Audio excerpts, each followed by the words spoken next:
অপূর্ব রূপসী বাংলা, চারদিকে সবুজ নদী, বাংলার ছোট্ট কিশোর ছেলেরা ভর দুপুরে খেলাতে ব্যস্ত, সারি সারি সবুজ ঝাউ গাছ, দূর আকাশে মেঘের ঘনঘটা, নদী বয়ে গেছে কোন অজানায় কে জানে। অপূর্ব রূপসী বাংলা, নয়ন জুড়িয়ে যায় বাংলার এ রূপের সুধায়। আমরা গর্বিত এই রূপসী বাংলাতে আমাদের জন্ম। এই সবুজ নীলিমা, মেঘ, বনপ্রান্তর,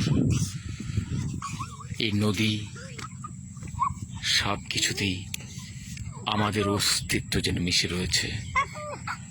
তাই আমরা ভালোবাসি আমাদের বাংলাকে, আমাদের রূপসী বাংলাকে।